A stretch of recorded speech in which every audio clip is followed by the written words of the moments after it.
Good evening, everyone. I'm Marc Andrus, the Episcopal Bishop of the Diocese of California, and we are in the forum from Grace Cathedral, normally on top of Nob Hill, but I'm here at the Episcopal residence here in San Francisco, about a mile west of Grace Cathedral, and I am joined by two truly great human beings, two great Americans, two great champions of justice. And they are, in my screen, moving down the screen, Eva Paterson, who is the co-founder and president of the Equal Justice Society.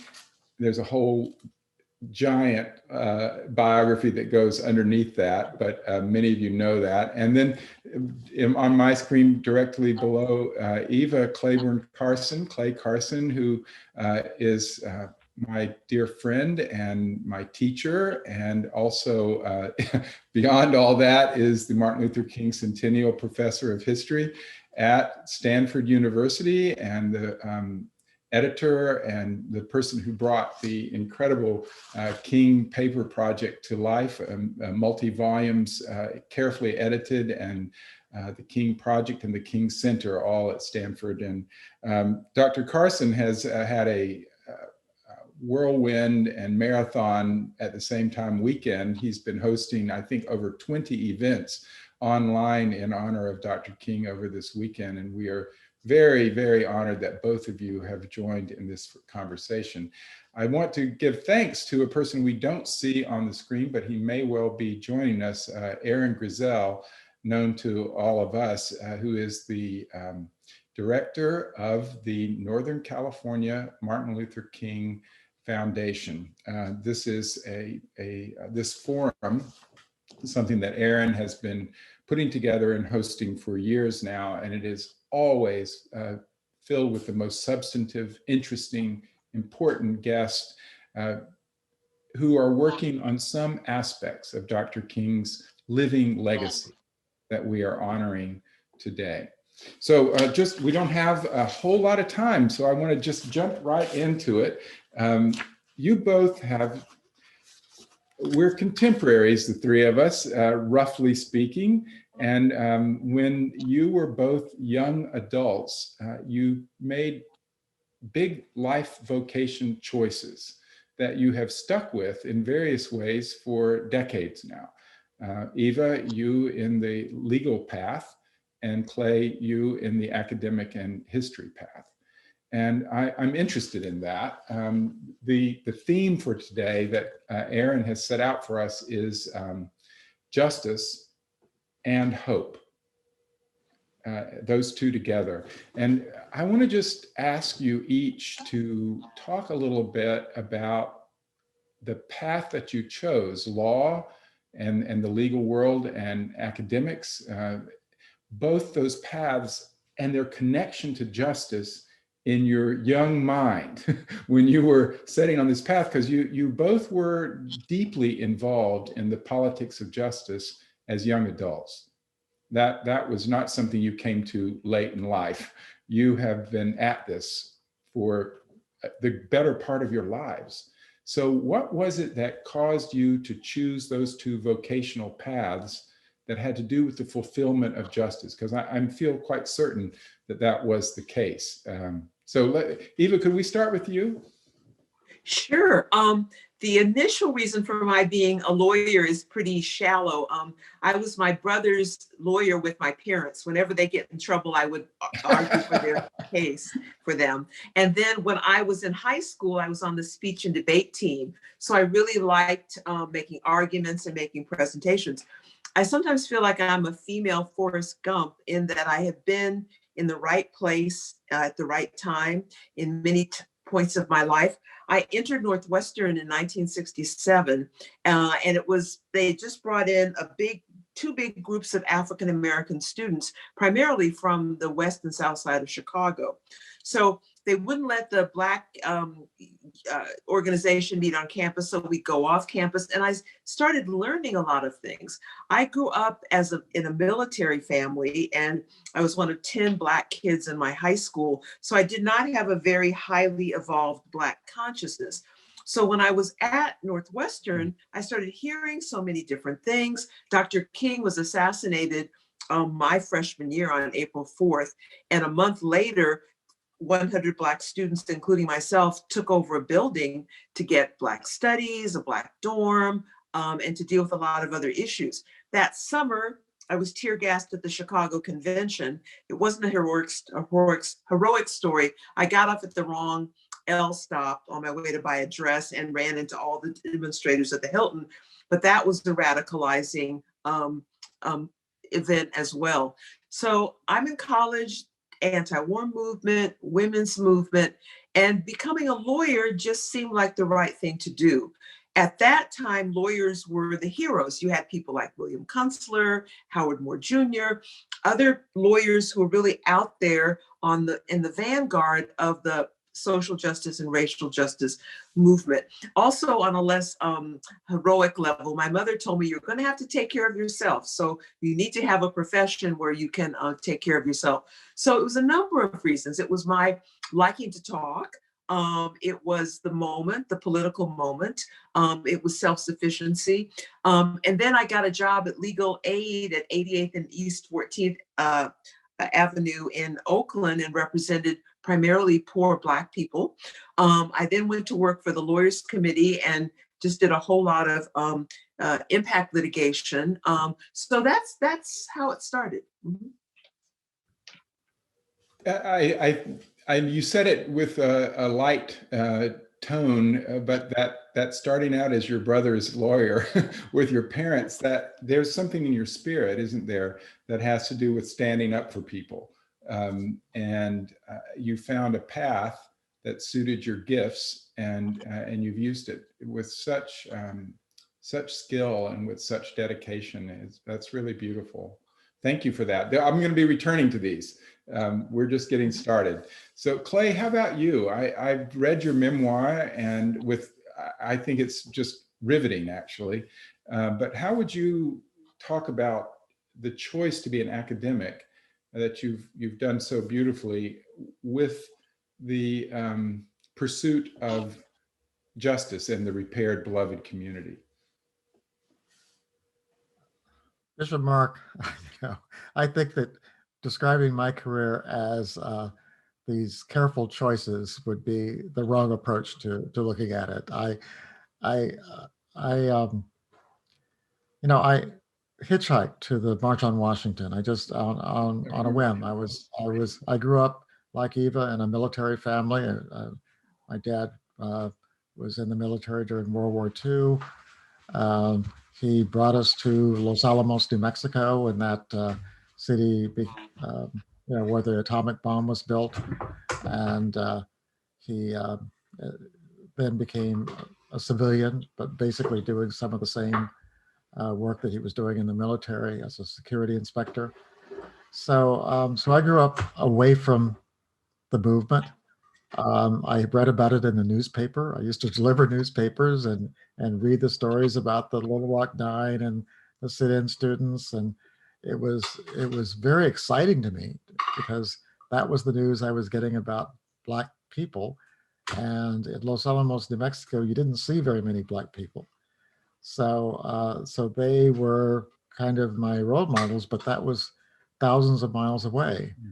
But in 1963, in August, I was at a student conference, a National Student Association meeting in Indiana.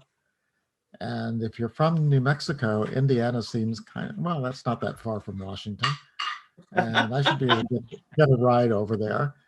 And I was able to go there on a bus with NAACP members from Indianapolis.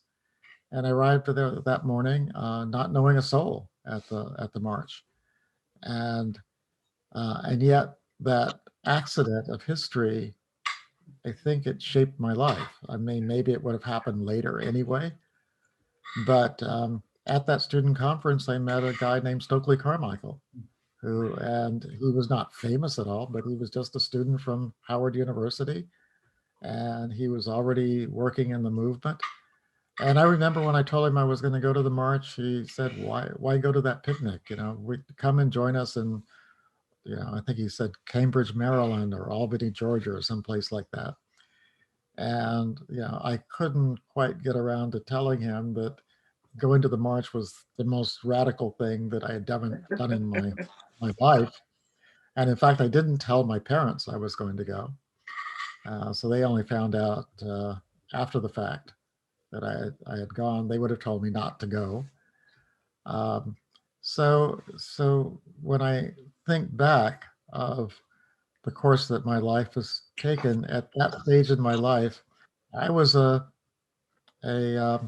nominee for West Point and Air Force Academy. Um, my goal was to become a scientist growing up in a science town. And, but once I was introduced to that excitement and that, that movement that was going on at that time and the people in it, I wanted to be like them. I wanted to join them. And that changed the course of my life. And it was, I made a decision to leave New Mexico and come to Los Angeles um, and go to UCLA. But UCLA was simply the place that was most handy to go to school. What I really came is to do activism. And I soon joined up with a group called the Nonviolent Action Group, um, Nonviolent Action Committee in NVAC in Los Angeles.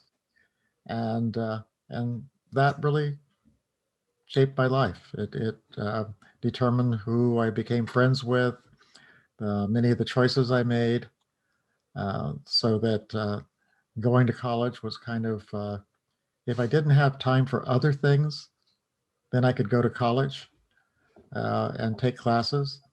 But since I was working full time to work my way through school, I would say going to classes was the third on the list of priorities at that point.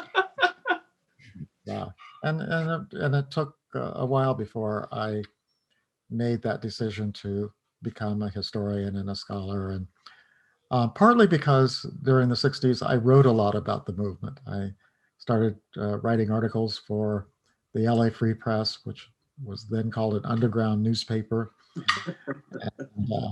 And that I was always curious about the movement. So that gave me an excuse to go up to people and say, I'm Clay Carson, could I interview you for an article? And that was always my introduction for the next 4 or 5 years as I moved from being a part-time writer for a newspaper to becoming a graduate student and going on and writing a book about the Student Nonviolent Coordinating Committee. And that's what really brought me into the life of being an academic. I love the fact, which I knew, of course, about that pivotal role, that germinal role that the March on Washington played in your life, Clay. And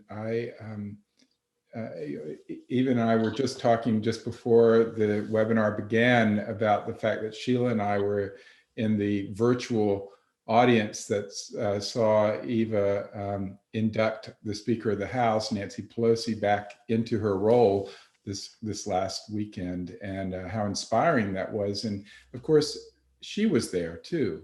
And there's a questioning about what do these marches today, what do they, and these rallies, what's their purpose now? Because I'm deeply involved, as you know, in the climate justice movement. And we've watched, Sheila and I were part of the march, the huge march in New York City. We were part of the not as huge march in Washington later. And then we were part of the much smaller march here in San Francisco after that. And we've watched these marches decline, and people question, what's their use? The powers that are have learned that, as Arundhati Roy says, that you can effectively ignore peaceful protests, and the powers have learned they can ignore these things. But there you see the inspiration that it provides for people like yourself and for like Speaker Pelosi, and it's life-changing, as you said. The power of the oratory you heard that day, the passion, just the sheer crowd must have been just overwhelming to see that gathering of Black people with white allies. I mean, that must have just be life-changing. It was life-changing. That's beautiful. Eva, were you about to say something? Well, I think it's not just that you are trying to speak truth to power. I think one of the empowering things about it is you look around and you go, I'm not alone. Right. I remember getting tear gassed in the streets of Chicago at the convention, and that radicalized me. Wow.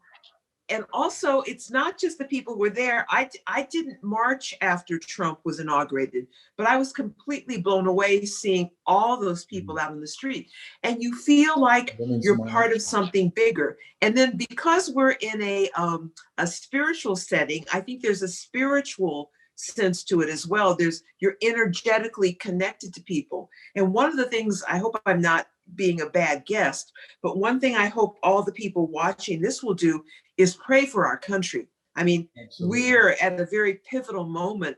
I'm like Mighty Mouse. I want to, that's a dated reference, but I want to save everybody. And I was talking to a spiritual advisor of mine. She said, you can't do everything, but you can be part of a larger group. So right. I think that's part of the power of marches. And that's partially what's powerful about church and communion and the temple and the imams. And I think it's that connection that's non-physical, but energetic. The communion is everything. That connection is everything. Of course, it was so important to Dr. King, the idea of the interconnected reality of the universe. Then it's woven through the universe. I appreciate that so much. What I'd like to do is stay with this question. And again, with the legal route, you, Eva, have been doing so much yourself, and we have watched some of the most effective challenges to the administration that's coming to an end in their injustices has come from the legal side. People have been able to put a halt to the degree that it could be done. It was being done by attorneys generals in various states, like California, around the country, California, Washington. There are many, 20 plus, who filed a suit after suit to stop some of the executive orders that were coming out of the White House and out of the president. And Clay, the Academy has changed a great deal as well in the time since you began graduate school. There's been a real struggle in the United States for control of could I say, the spirit of what universities are about. What is the educational program about? And what is the goal of a university education, and who controls that, and where's that going? And there's a place where those two come together with the whole Federalist program that has resulted in a truly, to me, frightening outcome in terms of who's in our judges' positions all over the country. So I wonder if each of you could speak to the state of justice work today. So I asked about how you got started in these paths, but now you are the leaders in each of your professions. You're at the very top. You're the most respected of people. And if you look at your profession and what it's doing with respect to justice today, what do you see? Where are things? What gives you hope? That's the theme today that Aaron has set for us. But also, where do you see the barriers, the things that we need to press against? And that's not without hope either. As the Quakers like to say, if you move towards a barrier, it will fall. All it takes is the will to move towards the barrier. So anyway, which of you would like to respond to that? Eva, do you want to give it a try? As I often say, I was a magna cum laude graduate of the Fidel Castro School of Public Speaking, so I would love to talk. This is very complicated. In 1970, Lewis Powell was the head of the Chamber of Commerce. He wrote this memo saying that the federal courts had been taken over by people like the three of us, and that the federal courts had to start taking more care of corporate interest. He also said that the universities were hotbeds of radicalism, and so we had to start taking them over as well. This is 1970. He doesn't reveal this memo before Nixon puts him on the Supreme Court. 10 years later, Reagan gets into office. He starts something called the Federalist Society is started at this time. They are completely brilliant, and we're now seeing the final moves of their brilliant takeover of the federal courts. Now, what's interesting is there's a couple of things that make me feel like we're moving towards that barrier. One, there's still a lot of judges who were appointed by Carter, Clinton, Obama. They're still there. There are also people appointed by Trump who actually believe in the Constitution. He thought he was just going to get a free ride back to the White House because he appointed all these people. And they went, we can read the Constitution. We don't think so, Donald Trump. On the negative side, though, he has not appointed one Black appellate judge, not one. He's appointed people who don't believe that Brown versus Board of Education, the case that struck down separate but equal, they won't say if they think that's rightfully decided. You also saw them hold up Merrick Garland, and they pushed through Amy Coney Barrett in like an hour. So Mitch, or as they call him, Moscow Mitch, and I'll take responsibility for calling him that, not Grace Cathedral, but he knew he wanted to pack the federal courts, and he's done that. Now, on the flip side, because the Democrats now will control the Senate, Feinstein and I guess Padilla, he's our new senator, will start having an ability to appoint judges. And the last thing I'll say quickly is look to the state courts. We have some very progressive people on the California Supreme Court. Marty Jenkins, a Catholic guy, fabulous guy. He's now on the California Supreme Court. Goodwin Liu. There are a number of very progressive people on the California courts.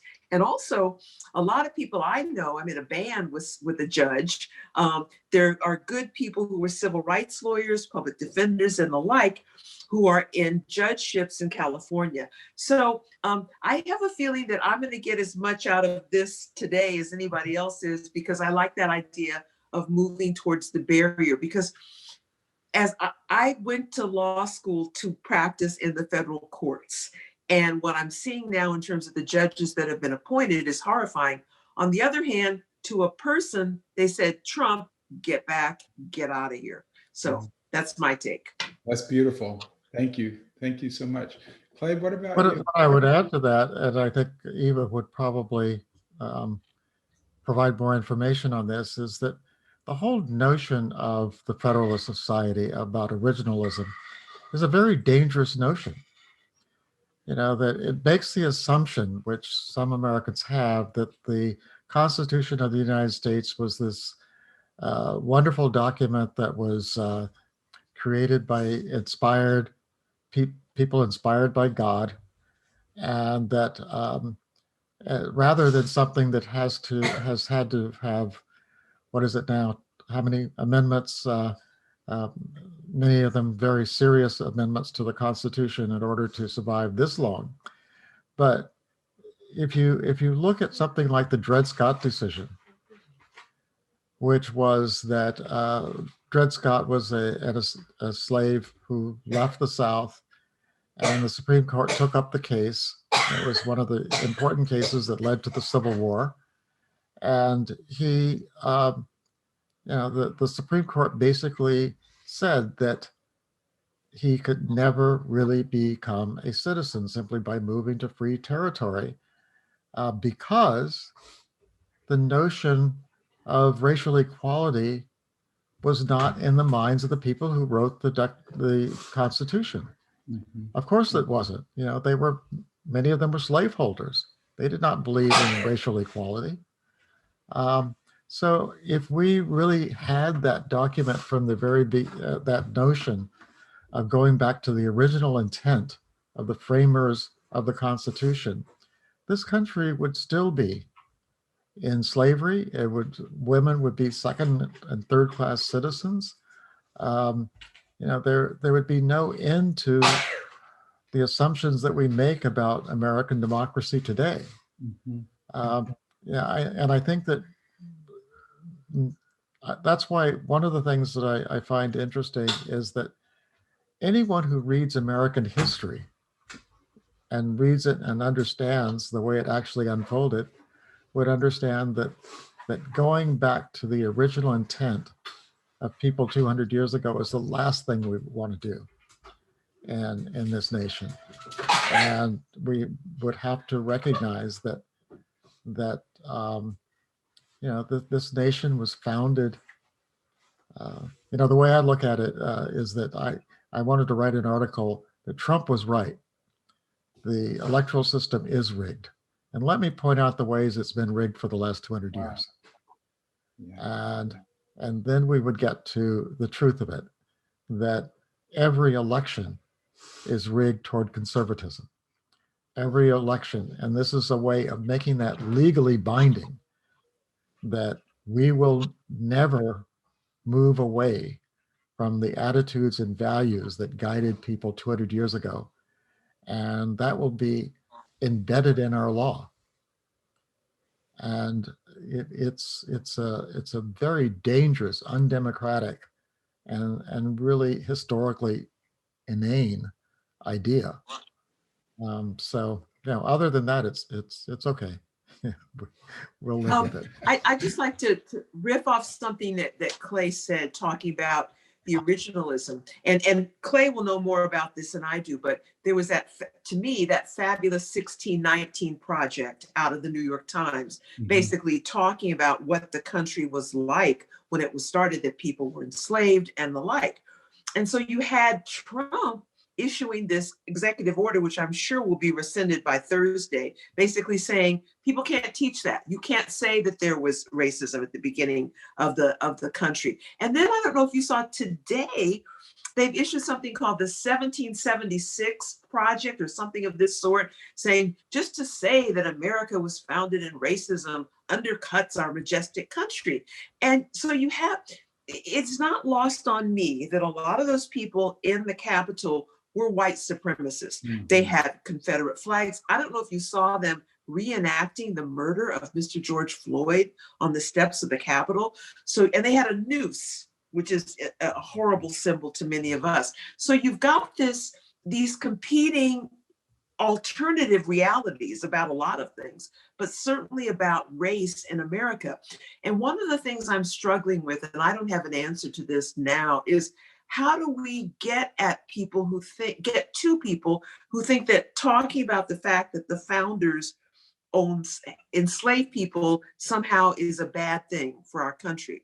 The other thing I want to riff off something that Clay said is that the Electoral College was set up to make sure slave states didn't lose power. The Senate is set up the same way. I saw a tweet saying, how can Mitch McConnell, a man who's voted for by 1.5 million people, get to have outsized power in our country? So those are all kinds of things we need to look at. I don't know if there's going to be any ability to reform them, but I think we should be aware of the structural inequities in our society. Definitely. Yes. Well, definitely, that's what the movement for justice is all about. I mean, justice is not rooted in the past. It is an evolving concept, and every movement for freedom in American history, from the anti-slavery movement, the women's movement, and every liberatory movement, has been about changing our conception of what is a just society. And once you say, oh, well, we've changed enough, that there might have been change in the past, and we look back now and say, yeah, we don't have slavery anymore, maybe that's good. Maybe we allow women to vote now, maybe that's good. Perhaps the Brown decision was okay, so we'll let that slide. But in every case, we only think that that's good retrospectively. Exactly. When you look back, we fought a civil war over whether slavery would exist and persist in the United States, because what the Civil War was really about was not whether or not slavery was going to exist in the South. It was whether it was going to go west, and what the war was about was whether free white men would have to compete with slaves. That's what mobilized the anti-slavery movement for whites. I mean, for blacks, it was to get rid of slavery in the South as well as the North. But even Lincoln was prepared to say, well, you in the South, up until the day he signed the Emancipation Proclamation, Abraham Lincoln was willing to tell the South, well, you can keep it for another 30 years. If we can avoid a civil war over this, um, we'll let you do it. But just don't think about extending it into the South, because we've kind of promised that for white workers, that they're going to go out and get some free land out there. So the only thing they have to worry about is eliminating the native population of that land. But they wouldn't have to compete with people bringing their slaves. So there's nothing like American history to provide an understanding that this country was not conceived in liberty. This country was conceived as a slave society, an imperialistic society, and that is what has made America great, to use the Donald Trump slogan. And to try to oppose that is something that many people have made that decision. Yeah, we came out on the right. I was going to say the white side of that, and that's definitely the case. That there's a lot of people who feel that their privileges that they've had all of their lives and all their parents' lives are those things that they have as a right to keep.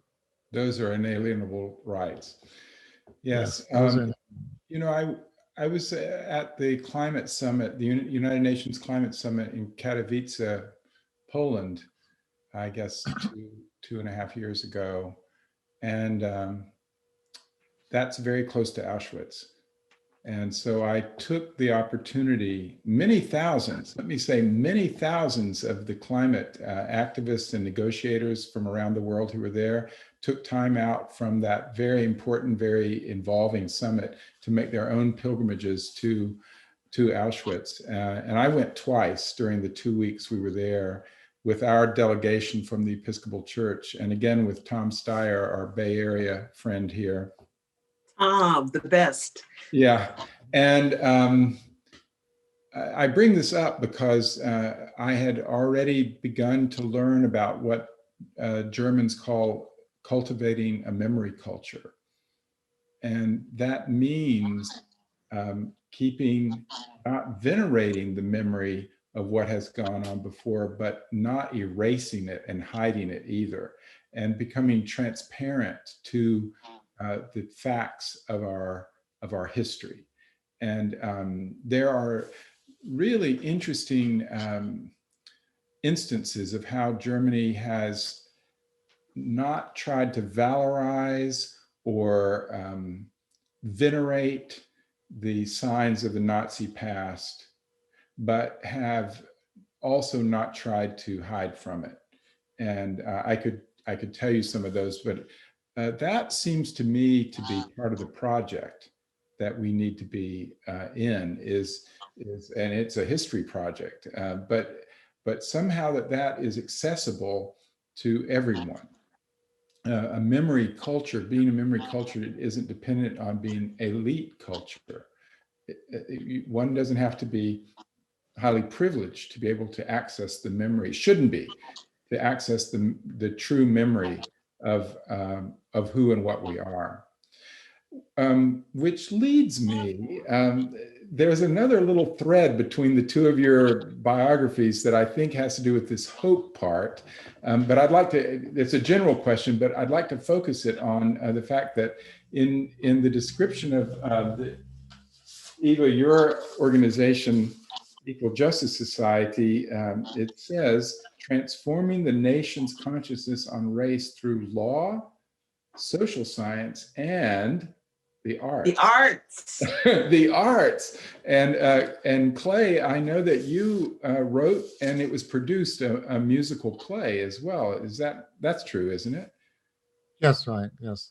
And the arts are really important to you. So I think the arts lead us. I mean, I think they light a lamp in our hearts, and they are transformative for us, it seems to me. And I wonder if you see a lens of hope for now. Well, where do you see hope? I mean, that's the general question. Right now, where, from your vantage point, what can you tell the people who are in this circle with us this evening?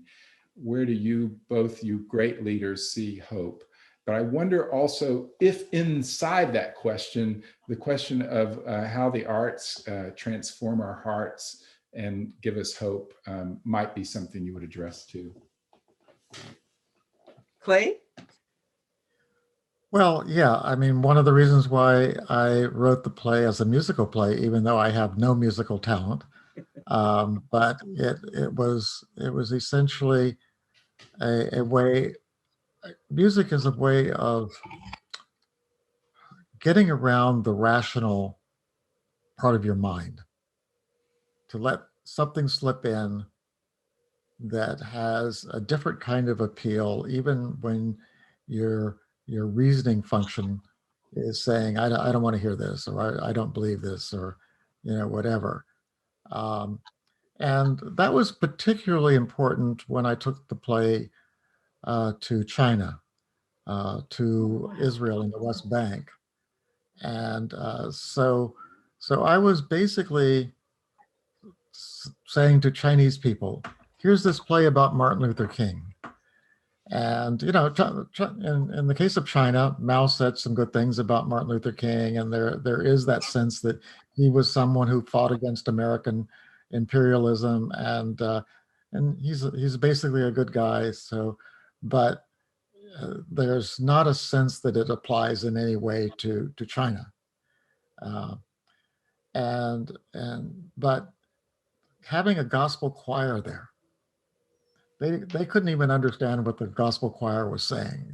They couldn't, they were mainly freedom songs, and they were, I brought my gospel choir. Some of them were people I knew at Stanford. I very talented people. Brought them to China, and I have a picture. I wish I could quickly show it, but it would take a while to find it. Of after one of the performances, and the pianist is at his piano, and these Chinese young people are there, and just they're worshiping him, and teach us these songs, and all of this. Wow. And they were just so engaged in the music. And so we really worried when I took it to an Arabic version and did it with the Palestinian National Theater. And here we were bringing a play about a Christian minister to a predominantly Muslim audience. And again, it was the music that engaged them. It allowed them to kind of bypass that. Oh, he's a Christian minister. We can't be listening to this, and instead kind of engaging in the dynamic of the play, which is about liberation from oppression. So I think that works. That it also works in terms of mobilization. I remember a young protester from the Birmingham campaign, and we interviewed her for one of the films I produced.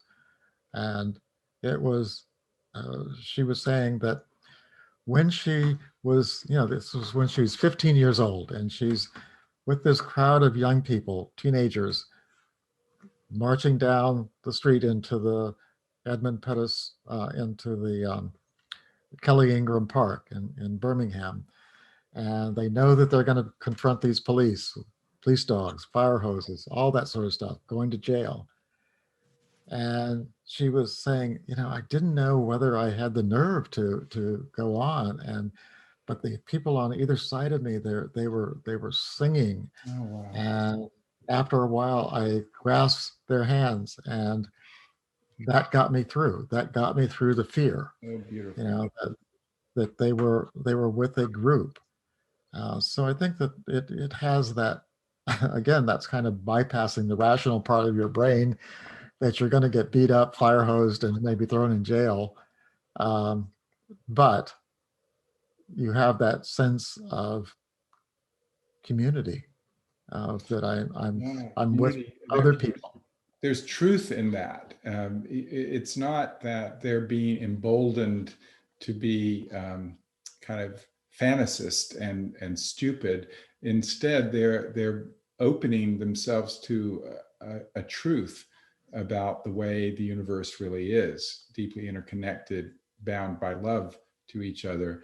And so, one of the great goals in Eastern Orthodoxy mysticism is to move the head into the heart. So, there's actually a journey of the rational. You don't lose the rational. You connect it to your heart, to the things that are most important to you. So I think that's such a beautiful story. Or it might be moving in the opposite direction, from the heart to the heart up into the head. Yeah. Well, how about meeting in the voice? Yes. It's funny that you all are saying that, because my therapist suggested that I meditate, because as I said earlier, I just want to change the whole world. And so I came up, and I hope this isn't too bizarre for Episcopalians, but I've been doing chakra work. And the whole idea of your heart, your throat, yes, your third eye, the energy coming in from the spirits and God, yes, that when I do that, I feel very, very integrated. So I feel you. I often get involved in good things with initially shallow beginnings. And the reason we started doing artwork at the Equal Justice Society is because chicken dinners were just boring. And I thought, well, I wonder if we did something with jazz, if that would bring more people. So we started working with the brilliant jazz bass player and composer, Marcus Shelby. And we've worked with him for 20 years. I wanted to commission a civil rights jazz ballet, and we finally did that on the 400th anniversary of the 20 enslaved Africans arriving at Jamestown. And we took American Black folks from Africa to Jamestown, through slavery, through Reconstruction, to the present moment. And you could have heard a pin drop. We had it at the Jazz Center, very, very diverse, mixed group of people, and people were just blown away because we told them about things that they hadn't heard about. And to riff off what Clay and you were saying, Mark, it gets you on a visceral level. Yes. You can speechify all you want, but sometimes it's better to touch the heart, which, Mark, is why I read that poem when I swore in Speaker Pelosi, because what can you say in 2 minutes? You can't say much, but a poem can just really give people something. We had an anti-death penalty event at Yoshi's when Yoshi's had a center in San Francisco. And it was when an anti-death penalty initiative was on the ballot. And by the way, the Trump people executed more people in the past few months than has happened through decades. They're bloodthirsty, evil people. It's horrifying. It really is. There's no reason for this. So we had a man come speak who had been on death row in Texas for 19 years. He was ultimately freed. Marcus Shelby and Joanna Highgood from the Zacco Dance Company put together this dance number called Dying While Black and Brown. This young man walked into Yoshi's in favor of the death penalty. When he walked out, he was against it. So there was a way to get to that young man through art. Yes. And also through hearing the horrible story of the man who was on death row. But so that's part of what we do. And also on a shallow level, it's just fun. I was watching the PBS series on jazz by Ken Burns, which I hadn't listened to before. And he talks about the spiritual nature of jazz and how it brought Black and white people together as musicians and also kind of eliminated the color line in some places. So music, art, dance, it can get to you on deep levels, and it's fun. And it's fun. Yeah. And the fun is not incidental. You know, we are made for happiness. The Dalai Lama has said numbers of times that the West has cultivated a sense that that we need to be working all the time, and there's kind of a guilt about having a goal of happiness. And when he talks about happiness, of course, he's not talking about selfishness. He's talking about that sheer joy that there is in the beauty of life, in love in life. And so having happiness as a goal, he said, we should revise the way we look at happiness and embrace it. And I think there's a lot of truth to that. And the arts are— Isn't that an American ideal, the pursuit of happiness? The pursuit of happiness, and it gladdens the heart. That's very true. So we only have 10 minutes left, which is lamentable. And Rebecca Nessel, who's the amazing person there at Grace Cathedral who puts these forums together, has brought me some of the questions that people have brought in for you all. The first one is, what do you think should be the top priorities of the Biden administration so we can target our advocacy? This is a wonderful question. So either of you or both of you, what would you want? Well, you could say, you know, the first 100 days of the Biden administration, that kind of question. What should be the top of their— yeah. I would definitely vote for educational initiatives. I think that it is so important that the future majority in this country, I think it was shown in the last election, it's the potential, it was always been the potential majority. That is, Black voters and other voters who were excluded in the past, people under the age of 21, but over the age of 18, women, and you know, all the groups that were once not a part of our electoral system. That is a potential permanent majority for progress. But and I think particularly in the last election, I think what put Biden over the top and what put the two senators in Georgia over the top were people between the ages of 18 and 21. And these are people who are early in their lives. Nothing could have greater impact on their life than to make higher education free. The closer we get to that goal. I mean, when I look at myself, I worked my way through school, but I worked my way through UCLA when it cost $99 a semester. Yeah, exactly. And I didn't have to start adult life, with a huge debt hanging over my head. So I think that if he focuses on that issue, that will be something concrete that young people can look at and see, yes, you know, that worry that I have, I'm going to be an adult with $50,000 or $100,000 worth of debt. Yeah. Thank you, Clay. I agree with what Clay has said. And also we need to let the children out of cages, and we need to get back into the Paris Climate Accords. There's so many things that need to be done. And how do we deal with this deep division in our country? 65% of Republicans think Biden was illegitimately elected. You have people in the military who think what happened in the Capitol was right. And so I think Biden and Harris need to do all those things. But how do we come back together as a nation? Is that possible? Is that just fanciful? Is it just that we just have to out-organize them and outvote them? I think about Putin sitting back. He must be just laughing it up, because look at us. We're tearing each other apart. We hate each other. We went into the Capitol. They were hunting for Nancy Pelosi. Yeah. So, and for me, the piece of that I'm concerned with is the racial piece. There were people there, and we were talking about this before. We were talking about how to move into the future. You have people who didn't even want Confederate statues being taken down. And so we are very divided as a country. We're in a Christian setting right now, and how do we love each other? We were raised not to hate. It's really hard not to hate Trump. That's a daily battle. So can we come back together? They have to do all this pragmatic stuff, but there's something more fundamental that must be addressed. And maybe the church does that, the synagogues, the temples, civil society, but we're so divided. You're deeply divided. That is one of the central questions that did pop up, Eva, is how is it possible that we could dream of unity again?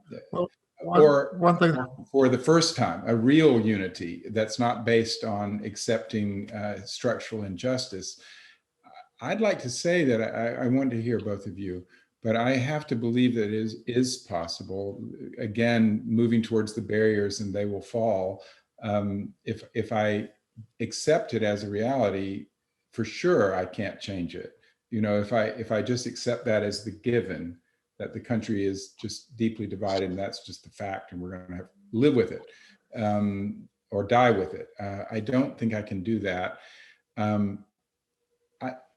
I do think that there is an awakening going on, and Clay has heard me quote Dr. King about the birth pangs of a genuine civilization struggling to be born from Dr. King. I choose to see it that way, that this chaos can be, if I can approach it and ask the question, can I be a midwife to the genuine civilization struggling to be born, despite, through the pain of what is genuine and terrible in our moment, not at all denying that it is terrible, but believing that we can midwife something, the repaired beloved community through that. I think that is, for me, a commitment I have to make to believe that and to work towards it. Clay. well, what I would just add to that, though, is I'm a realist. You know, I don't think that human beings are naturally good. You put two babies in a playpen and put one toy between them, and they'll go at it to see who gets it. So, I mean, it's, you know, throughout history, one of the common aspects is that the drive to dominate, to exploit, to gain advantage over others is something that is also very human. You know, Martin Luther King himself, who was certainly an idealist, said that, you know, I can't make a person love me. I can just make them stop hitting me. And I think that distinction is very important, that we, you know, yes, I would love to convert all the Trumpists to be more amenable and more concerned about justice and all of that sort of stuff. But in the meanwhile, you change laws. Mm-hmm. You make it more difficult to do what police do. You take you change the balance of the law. You get rid of weapons. You know, what other society in the history of the world has ever said, here are the rights that we value more than anything else, and we have to choose the 10 that become part of the Bill of Rights. And number 2 is the right to have a weapon. You know, that's loony. And it's really loony, because you can see a whole world culture and we are alone in that kind of. And the reason for that is that there was no standing army at that time. Right. So in order to have a militia, they had to allow, and in fact, in some places, it was required that you keep a weapon in the home. so that you It could has be nothing to called. do with the current reality. It has nothing to do. Yeah, Eva. Here's the question I have, though, to a man of God.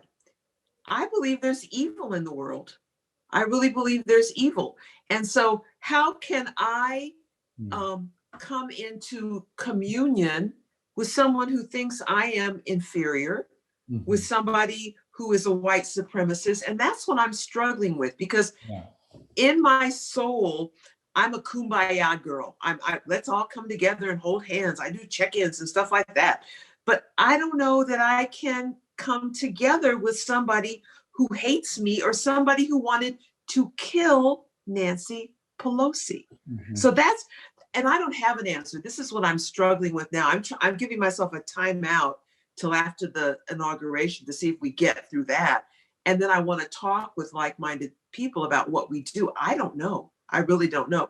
I'm eternally hopeful. I'll work till I drop dead to make things better. But how do we have brotherhood and sisterhood with those people who stormed the Capitol?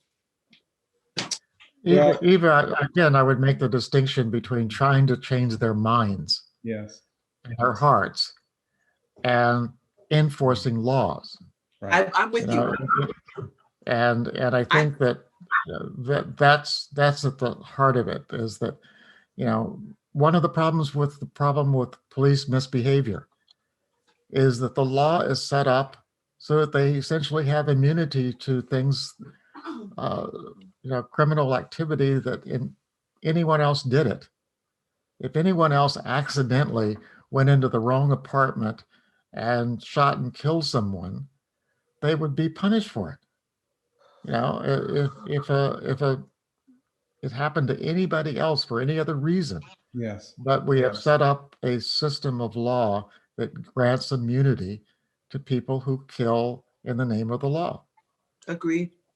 Yeah, totally agreed. I want to be careful to say that what you said, Eva, I completely support. In theology that I was raised with, there was a whole emphasis on what's called kenotic theology, that is the self-emptying quality of love. I don't use that term, I call it overflowing love, but it's very attractive. And it was pointed out by feminist theologians that that's easy for a man to say, because they have a surfeit of power to give up, and that women are being asked to, by people espousing that theology, being asked to give up power who do not have power. And so when you say, I hear you, the idea that Black and brown people, LGBTQ people, should be asked to just get along with and love their oppressors. I want to be clear and say I'm not saying that. I think the timeout idea is not a bad one. And in the meantime, let's pursue better laws. I think we're agreed on that this is, we've heard people say over and over again, the president is not above the law, and that we need a rule of law. We also need purified laws that have become better in the light of the consciousness that you've both helped raise in this country. The racist structural nature of our reality. The whole country is seeing more of it now. Even the denial of it by 70 million people is an acknowledgement of a certain reality, an unpleasant reality for them that they're trying to deny. So the consciousness is rising. The laws need to reflect it. And let's take a pause and figure out how we can do the next part together. But I think a pause is a promise that there is a tomorrow, that we will re-engage this, and we'll be able to, through arts, through faith, through intelligence, through education, through the right application of law, I think we'll be able to reapproach all of this. See a repaired, beloved community. I hope so. I hope so too. We can I end up know with that agreement. I've pushed us past the hour. It's been a fast hour for me, completely fascinating to hear both of you, not just fascinating, important. What you both are and what you say is of such weight and such importance. And I'm really honored. I know everyone that has joined us is joining me in saying thank you to both of you. Thank you. Thank you. Really beautiful. Clay and I hour. are just old. But I'm the one with the grayer hair, so. Well, You- you're both beautiful. Eva, you look young to me. So. Yeah, Black don't crack, brother. Black don't crack. Pray for us. Pray for the country. I do. You both look beautiful to me, and I'm really grateful to you. And I look forward to the future. Good to talk to you. Thank you for having us. Thank you.